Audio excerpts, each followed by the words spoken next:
Hello, જય શ્રી કૃષ્ણ. તમારું સ્વાગત છે મારા કિચનમાં. શું તમે પણ સવારના નાસ્તામાં કંઈક હેલ્ધી અને ફટાફટ બની જાય તેવું શોધી રહ્યા છો?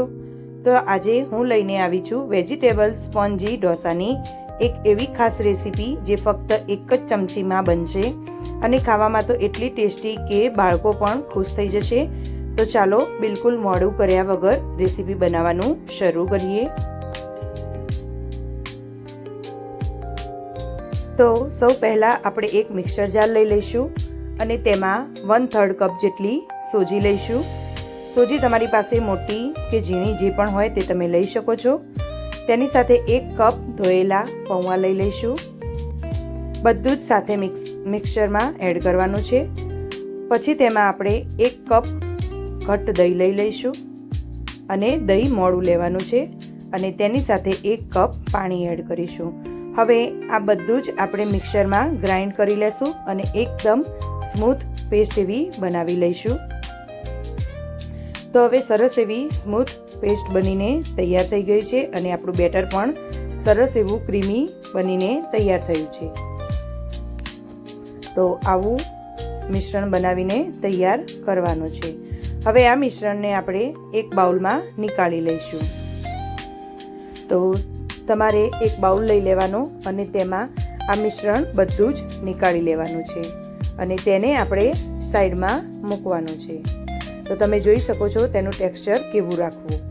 હવે તે જારમાં જ આપણે અડધો કપ જેટલું પાણી લઈ લઈશું અને તેને ધોઈ અને બેટરમાં એડ કરીશું. હવે આપણે વેજીટેબલ ઢોસા બનાવવાના છે. તો તેમાં 2 ગાજર લઈ લઈશું. સાથે તેમાં 1 મોટું કેપ્સિકમ કટ કરીને લઈશું અને 1 વાટકી વટાણા લઈ લઈશું. સાથે આપણે તીખાસ માટે 2 લીલા મરચાં લઈ લઈશું. હવે આ બધા જ વેજીટેબલને એકદમ ઝીણું ક્રશ કરી લઈશું.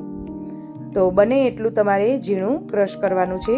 તો ઢોસામાં ખાવાની ખૂબ જ મજા આવશે. તો હવે આ બધું જ વેજીટેબલ આપણે ઢોસાના બેટરમાં એડ કરી દઈશું. જો તમારી પાસે કોઈ બીજા વેજીટેબલ તમને ભાવતા હોય તે હોય તો તમે આ ઢોસાના બેટરમાં આવી રીતે ઝીણા ચોપ કરીને એડ કરી શકો છો. હવે તેમાં આપણે સ્વાદ અનુસાર મીઠું એડ કરીશું અને તેમાં શેકેલો જીરાનો પાવડર અડધી ચમચી એડ કરીશું. હવે આ બધું જ એડ કર્યા પછી મિશ્રણને સરસ મિક્સ કરી દઈશું અને એક સરસ એવું બેટર બનાવીને તૈયાર કરીશું.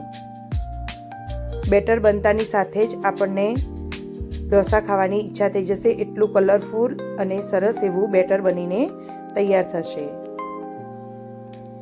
આ વેજીટેબલ સ્પોન્જી ઢોસા મારા સને બનાવ્યા છે. તો તમને મારા સનની આ રેસીપી કેવી લાગી તે મને કોમેન્ટ જરૂરથી કરજો. હવે આપણે એક નાનું નોનસ્ટિક પેન લઈ લઈશું. તેમાં આપણે થોડુંક તેલ લગાવી લઈશું. આવી રીતે પીછીની મદદથી થોડું તેલ લગાવી લઈશું અને પછી તેમાં 1 ચમચો બેટર રેડીશું અને બસ આવી રીતે પોર કરી લઈશું અને એકદમ થીક નહીં અને એકદમ પતલો પણ નહીં તેવો ઢોસો બનાવી લઈશું અને તેને ઢાંકી અને 2 મિનિટ મીડિયમ ગેસે થવા દઈશું. તો બાળકોને તો આ તમે પેનકેક બનાવીને પણ ખવડાવી શકો છો. હવે ધીરે ધીરે તેને આપણે પલટાવી લઈશું. એક સાઈડ થઈ જાય પછી પલટાવી અને બીજી સાઈડ ફરીથી તેને ધીમા તાપે ઢાંકી અને રહેવા દઈશું. તો સરસ એવો બીજી સાઈડ પણ થઈ જાય એટલે આપણે તેને નીકાળી લઈશું. તો તમે જોઈ શકો છો કે હવે બીજી સાઈડ પલટાવીને તમને બતાવી દઉં કે તે થઈ ગયો છે. તો હવે તેને આપણે નીકાળી લઈશું.